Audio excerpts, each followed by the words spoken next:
আসসালামু আলাইকুম ভাই। ওয়ালাইকুম আসসালাম।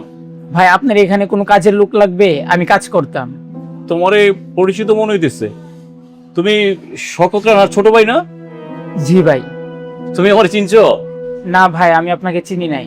তুমি আমার চিনবা না, তুমি তো মনে হয় 6 মাস হয়েছে গ্রাম থেকে আসছো না? জি ভাইয়া। তোমার ভাই কিন্তু আমার খুব ক্লোজ একজন বন্ধু। আচ্ছা যাই হোক, কি সমস্যা, কাজ খুঁজতেছো কেন? না ভাই, আমার মেস ভাড়া, পড়াশোনার খরচ সব মিলায়া আমার একটা কাজের প্রয়োজন। মেসে থাকো? কেন মেসে থাকো কেন? তুমি না তোমার ভাইয়ের সাথে থাকো, তোমার ভাই তোমাকে পড়াশোনা করায়। জি ভাই, ছিলাম, আজকে 3 দিন হলো সেখান থেকে চলে আসছি। কেন চলে আসছো? না ভাই, আসলে আমি আসি নাই, সত্যি বলতে ভাই আমাকে ঘর থেকে বের করে দিছে। বের করে দিচ্ছে? কেন? ভাবি, হ্যাঁ বলো। টাকার কথা বলছিলাম, টাকা কই দিবেন? হ্যাঁ ডয়ারে টাকা রাখা আছে, ওইখান থেকে নিয়ে নাও। আচ্ছা ঠিক আছে, নিয়ে যাচ্ছি।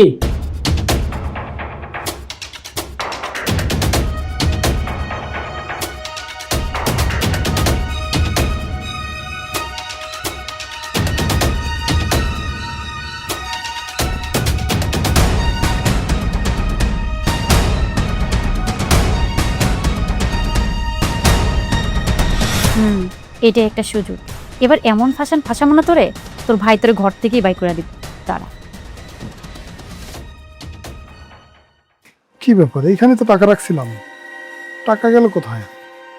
এই নীলিমা, নীলিমা, এদিকে আসো তো একটু। কি হয়েছে, ডাকছো কেন? আরে এখানে যে কালকে টাকা রাখলাম, টাকা গেছে কোথায়? টাকার খবর তো আমি জানি না, দেখো না তোমার ভাই নিছে কিনা। এই রোহান, রোহান, জি ভাইয়া। তুই ডয়ার থেকে কোনো টাকা নিছস? জি ভাইয়া। তুই ডয়ার থেকে টাকা নিছস, কার থেকে জিজ্ঞেস করে নিছস? ভাবির কাছে বইলে দিছি তো। এই তুমি যে টাকা নিছো কখন আমারে কইছো? তোমার ভাইয়ের কাছে যে মিথ্যা কথা বলতেছো। ভাবি, আপনি ভুলে গেছেন, আপনি ওয়াশরুমে ছিলেন, আপনি বলছেন না যে ওয়ার্ড্রপ থেকে 2000 টাকা নিয়ে যাইতে। মিথ্যা কথা বলার জায়গা পাও না না? এই দেখো, তোমার ভাই কিন্তু আমাকে ফাঁসানোর জন্য এই মিথ্যা কথাগুলো বলতেছে। এখানে কত টাকা নিছস? আমি এখান থেকে 2000 টাকা নিছি ভাই। 2000 টাকা নিছস? আমি এখানে রাখছি 7000 টাকা, বাকি টাকা কই? বাকি টাকা আমি জানি না, আমি 2000 টাকা নিছি, বাকি টাকা ডয়েরই ছিল। এই কি বলতেছ? তুমি নিছো বাকিটা? আশ্চর্য ঘটনা, আমি কেন টাকা নিব? আমি চাইলেই তো তোমার কাছ থেকে টাকা পাই। তোর আনসি কিসের জন্য, আর তুই করতেছস কি? এবার ঠিক মতো পরীক্ষাটাও দেস না, পরীক্ষাতে ফেল মারছো, বাজে পোলাপানের সাথে আড্ডা দেস, আর ঠিকঠাক মতো ঘরের ভিতর টাকা দিলেও টাকা পাই না, তুই চাইতেছস কি?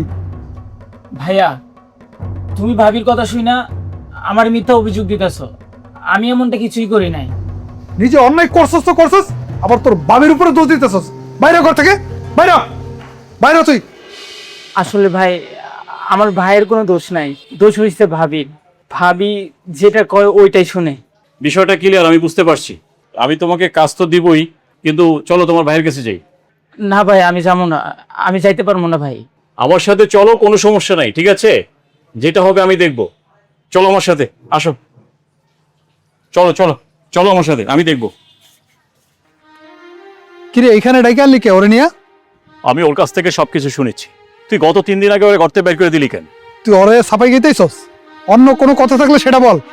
জাস্ট তোর ভুলটাকে আমি শুধরানোর জন্য তোর এখানে ডেকে নিয়ে আসছি।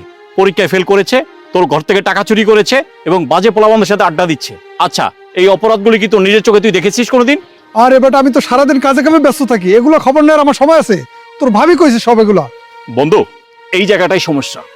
তুই যে তোর বউয়ের কথা ধরে তোর ভাইয়ের উপরে যে টর্চারিং করছিস, অত্যাচার করছিস, অনেক বড় অন্যায় করছিস তুই। আর একটা পুরুষ যারা বউয়ের কথা উঠা বসা করে, বউয়ের কথা ধরে, আমি তো তাদেরকে পুরুষই মনে করি না। তোরে তো এখন আমার বন্ধু বলতে ঘৃণা হচ্ছে। হ্যাঁ বেটা, কথাবার্তা উস্করে কইস, কি কস বুঝে শুনে কইতেছস? ঠিকই তো কইতাছি। আমি যতটুকু জানি, তোর বাপ মা মরে যাওয়ার পরে এই ছেলেটা বড় হয়েছে তোর চাচার কাছে। একটু বড় হওয়ার পরে এখন আসছে একটা স্বপ্ন নিয়ে তোর কাছে, পড়াশোনা করে তোর মতন একটা ভালো ব্যবসা করবে। আর তুই এসব কি করছিস? এই যে বউয়ের কথা ধরে উঠা বসা করছিস না, তোর একদিন শেষ করবে। এই বউজিরা না, মানে তাদের স্বার্থের জন্য হিংসায় এই সমাজটাকে নষ্ট করে ফেলাইছে এই বউজিরা। এই বউয়ের কথা মতো উঠা বসা করিস না আল্লাহর হস্তে। জাস্ট তোর এই কথাগুলো বলতে আইছি। এখনো সময় আছে, তোর বাইরে ঘরে নিয়ে যা। ঠিক আছে বন্ধু, আমারই মনে হয় বলছিল। ভাই তুই রাগ করিস না ভাই, আমি তোকে ঘর থেকে বের করে দিছি, না বুঝা ভাই, রাগ করিস না তুই। ঠিক আছে বন্ধু, চলছে।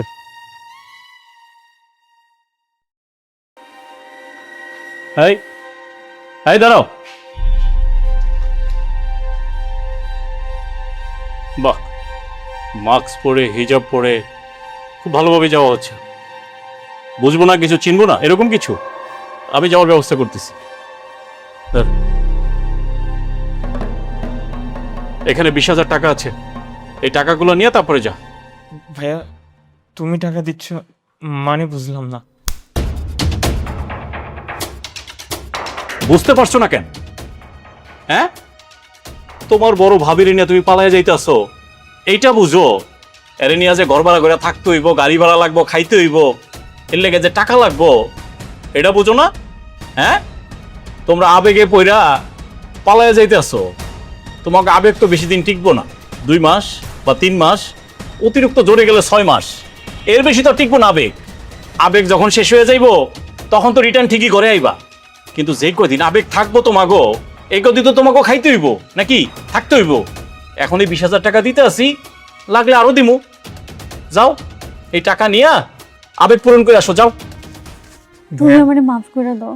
হ্যাঁ ভাই, আমাদেরকে মাফ করে দাও ভাইয়া, আর কোনোদিন এমনটা হবে না। এমন ভুল আর কখনো করবো না। ওঠো, খুলো, এসব খুলো। তুমি এসব কি করে জানলে? আমি কিভাবে জানলাম? এই দুনিয়াতে একদিন হলো আগে এসেছি তোমাদের। তোমরা এই দুনিয়াতে যত কেজি চাউলের ভাত খেয়েছো, 1 কেজি চাউলের ভাত হইলো আমি বেশি খাইছি। তোমরা কি করো, কোথায় যাও, তোমাদের কি প্ল্যানিং, কি ভাবছো, এইসব আমি কিছুই বুঝি না, কিছুই জানি না। তাহলে শোনো, এত আদর যত্ন করে ছাদে নিয়ে এলি চা খাওয়াইতে, মতলব কি তোর? একটা জিনিস নিয়ে অনেক বড় সমস্যায় আছি। না কইলে বুঝবো কেমনে? না মানে বড় ভাই, আমি একজনের খুব ভালোবাসি, হ্যাঁও আমার খুব ভালোবাসে, কিন্তু ফ্যামিলির কেউ রাজি হইব না। এখন বিষয়টা নিয়ে কি করা যায়? এটা ছাড়া তো আমি বাঁচবো না। ফ্যামিলি না মানুক তাতে কি হয়েছে? বাইকে যাবি? কি কোন বড় ভাই, ভাইগা যাবো? ভাইগা গেলে কি এটা সমাধান হবো? কত মানুষ ভাইগা যায়, তারপর দেখাশোনা সংসার করতেছে। 2-3 মাস তোর গার্ডিয়ান হয়তোবা রাগ গোসা করে থাকবো, খোঁজ খবর নিব না, তারপর ঠিকই মাইনা নিব। তাইলে বড় ভাই ভাইগাই যাবো? আর তুই কালকে বাইকে যাবি, তোর সমস্যা হলে খালি আমার ফোন দিবি। মাইয়া টাকাটা বড় ভাই এটা কইতে পারবো না, তো পার্সোনাল। ঠিক আছে, কইতে না চাইলে কোনো জোর নাই। তাহলে যে থাক, আমার কাজ আছে, আমি গেলাম। ঠিক আছে বড় ভাই।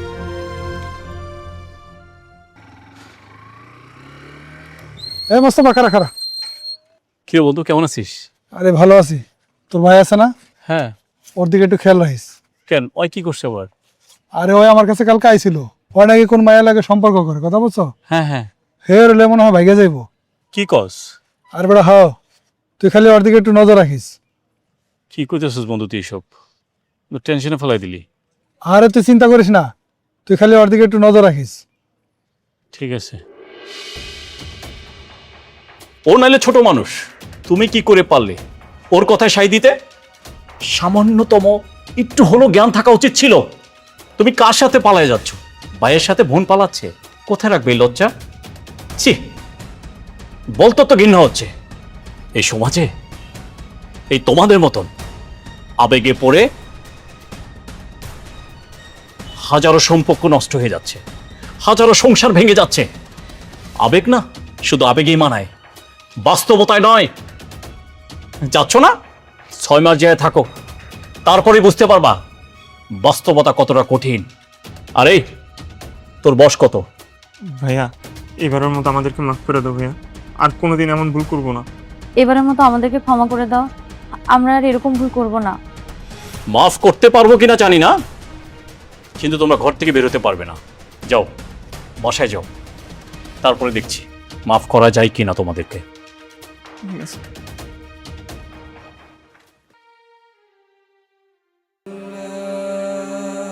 ভাই, ভাই তুই আইসস?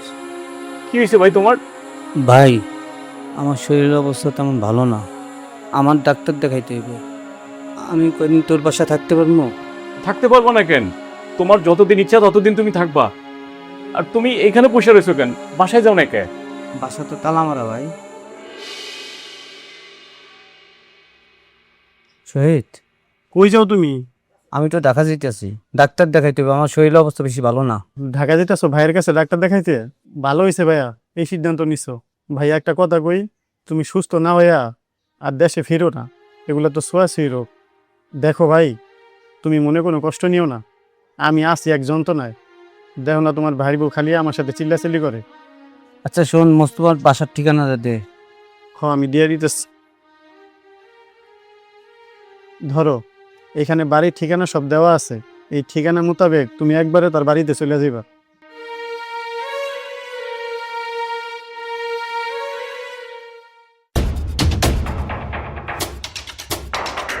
আপনি হঠাৎ আমি ডাক্তার দেখাইতে আইছি।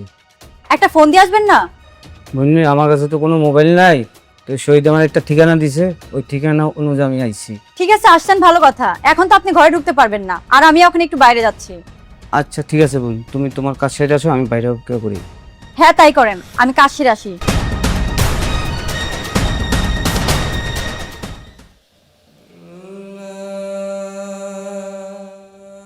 ভাই, ভাই তুই আইসস? কি হয়েছে ভাই তোমার? ভাই আমার শরীরের অবস্থা তেমন ভালো না, আমার ডাক্তার দেখাইতে হইবে। আমি কয়দিন তোর বাসা থাকতে পারবো? থাকতে পারবো না কেন? তোমার যতদিন ইচ্ছা ততদিন তুমি থাকবা। আর তুমি এখানে বসে রয়েছো কেন? বাসায় যাও না কে? বাসা তো তালা মারা ভাই। ঘর তালা মারা? ও গেছি কই? বলতে পারি না তো ভাই। ওইটা আমার তো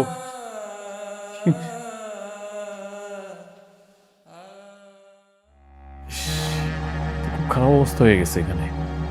এটা কি ভাইয়া তোমার পুরো শরীরে? হ্যাঁ ভাই, পুরো শরীরে এরকম। দেখি। ইস, খুব ভয়ঙ্কর অবস্থা।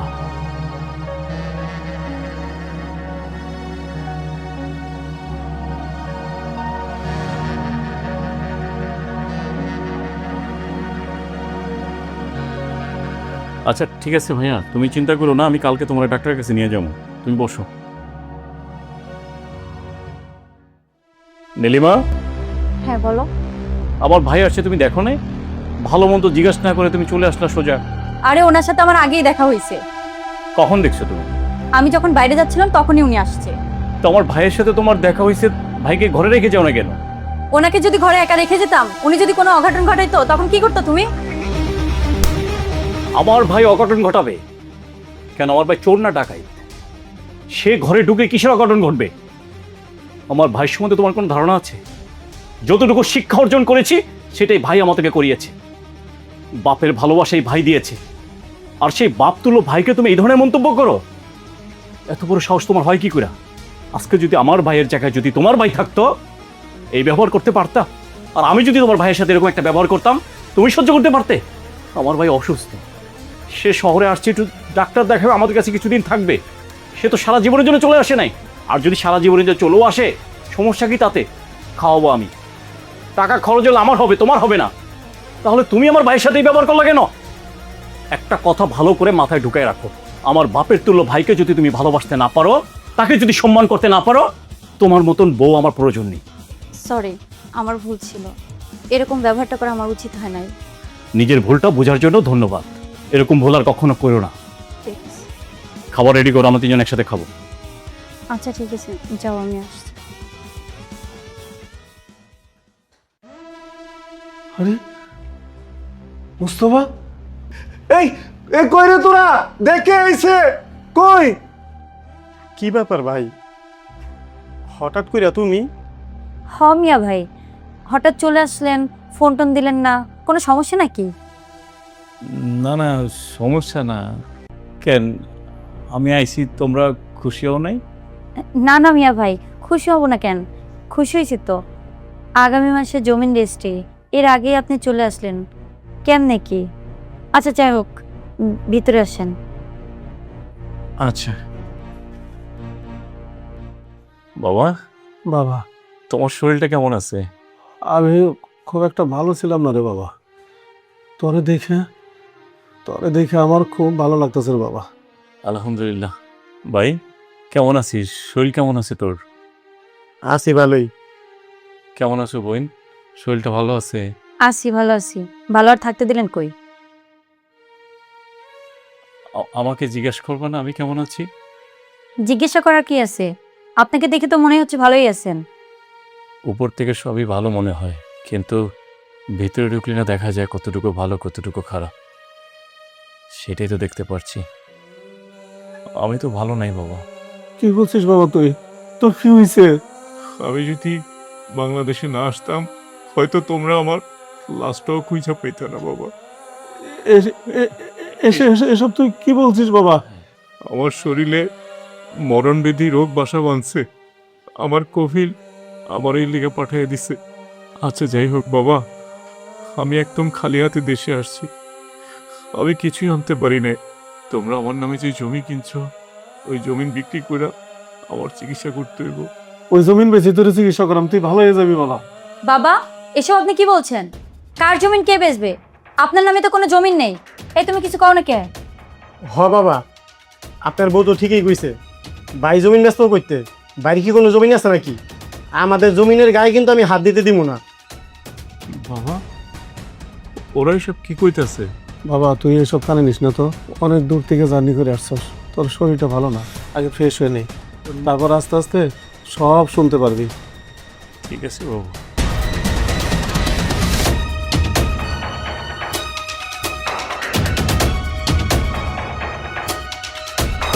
বাবা, মনে হয় না আপনি একটু বেশি বাড়াবাড়ি করছেন? আপনার নামে কি কোনো জায়গা জমি আছে যে সেইটা বিক্রি করে আপনি আপনার বড় ছেলেকে দেখাবেন? বাবা, তোমার বড় ছেলে আর পরেই দেখি তোমার সুর চেঞ্জ হয়ে গেছে। তোমারে কিন্তু আমরাই দেখভাল করতেছি, তোমার বড় ছেলে কিন্তু তোমার কাছে থাকবো না। কান খুলে একটা কথা শুনে রাখেন, বেশি বাড়াবাড়ি করবেন না, নাহলে কিন্তু পরিণতি ভালো হবে না। এই চলো।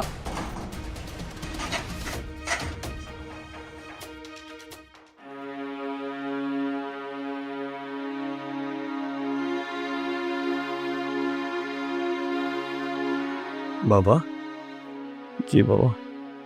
কি ভাবতেছস? ভাবছি বাবা, কার জন্য কি করলাম? আমি তো কোনোদিন আমার নিজের জন্য কিচ্ছু করি নাই বাবা। সবসময় এই সংসার কথা চিন্তা করছি, বাড়ির কথা চিন্তা করছি, তোমার কথা চিন্তা করছি। আজকে 10-12টা বছর বিদেশ করছি, আমার নিজের নামে বাবা কোনো কিছুই আমি করি নাই। তোমার করে বিশ্বাস কইরা সব টাকা পয়সা তো ভাইয়ের কাছেই পাঠাইছি। এখন ছোট ভাইয়ের বউ ভাই এসব কি কইতেছে বাবা? আমি তো কিছুই বুঝতে পারছি না। বাবা তুমি একটু সত্যি করে কও তো, ওরা যা কইতেছে এসব কি সত্য? বাবা, ওরা যা বলছে এটা যেমন সত্য, তুই আরেকটা সত্য জেনে নে বাবা। আমার নামে যেটুকু জায়গা আসলো না, এই জায়গাটা ওরা লেখা নিয়ে গেছে বাবা। আমি কত করে বললাম তোর বড় ভাই আসুক, বৌমারে বললাম তোমার ভাইজান আসুক, তারপরে সমান হারে তোমার 3 জনের আমি ভাগ করে দেব। আমার মতো ওরা শুনলো না। আর একটা কথা বাবা, ওরা সঠিকভাবে আমার চিকিৎসাটা করায় না রে বাবা, আমার চিকিৎসাটা আরো সঠিকভাবে করায় নাই। বাবা তুমি তোমার এসব কিছুই জানাও না। অনেকবার তোরে জানাবার চাইছি, কিন্তু আমি কিভাবে জানাবো বাবা? আমার তো কোনো যোগাযোগের কোনো ব্যবস্থা নাই, এটা মোবাইলও নাই, কিছুই নাই, তাই তোরা আমি সঠিক কথাগুলো জানাবার পারি না রে বাবা। তুই কোনো চিন্তা করিস না, তো আল্লাহ রোগ দিছে, আল্লাহ আবার তোরে ভালো করে দেবো বাবা।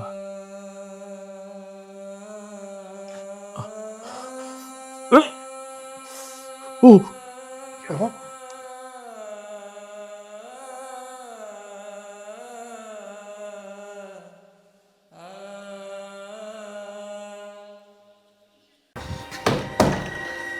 এটা কি মোস্তফা খানের বাসা? হ্যাঁ, ওনার বাসা। আপনি ওনার কি হন? আমি ওনার ওয়াইফ। ও, আপনাকে কি করে যে বলি। আচ্ছা যাই হোক, মনটাকে একটু শক্ত করেন। মোস্তফা খান আর বেঁচে নেই, উনি গাড়ি অ্যাক্সিডেন্টে মারা গেছে। না,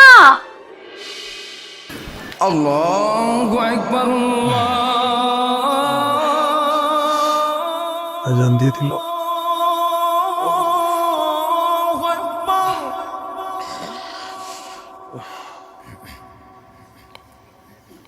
এই শুনছো?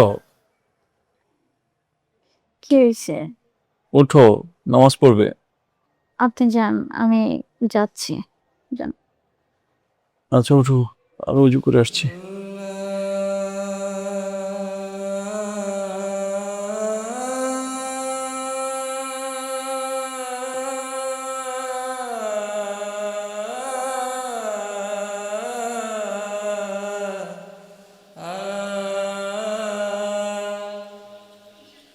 ঘুম থেকে মনে হয় উঠে নাই।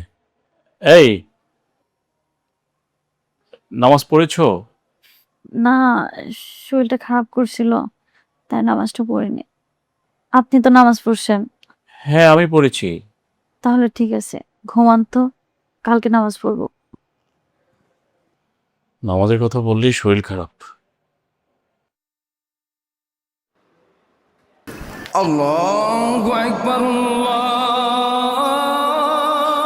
আজান পড়ে গেল। বলছি খাবারটা ঢেকে রাখো, আমি নামাজটা পড়ে আসি। ভাতটা খেয়ে তারপর তুমি নামাজে যাও। খাবার পরে খাওয়া যাবে, কিন্তু নামাজে তো টাইমটা চলে যাবে। নামাজটা পড়ে আসি, তারপরে এসে খাবো। তুমিও নামাজটা পড়ে নিও। ঠিক আছে।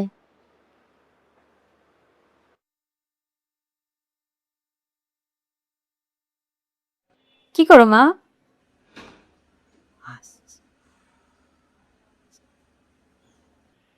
বলছি নামাজ পড়েছো? না, আম্মুর সাথে কথা বলতেছিলাম তো, তাই। খেয়েছো? হ্যাঁ, আমি খাবার খেয়েছি, আপনি খেয়ে নেন। ঠিক আছে।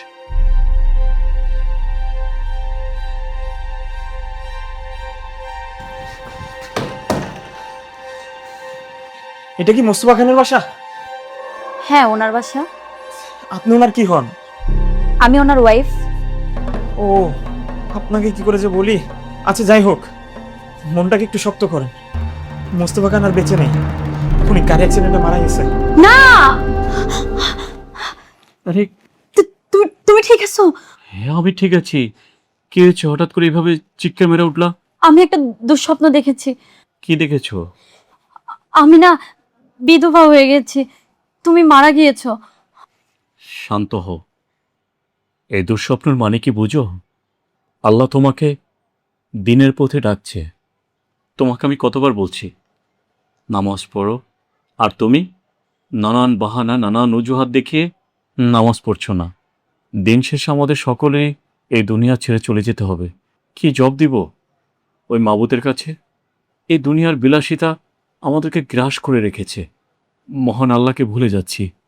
তাই বলছি, এই দুনিয়াতে যেহেতু আমরা এসেছি, ওই মহান মাবুতের চিন্তা অনেক বেশি করতে হবে। ঠিক আছে, আমি নামাজ পড়বো। শুয়ে পড়ো। ঠিক আছে। আর শোনো, সূরা ফাতিহা আর ইখলাস পড়ে বুকে ফু দিয়ে তারপরে ঘুমাও। আল্লাহু আকবার।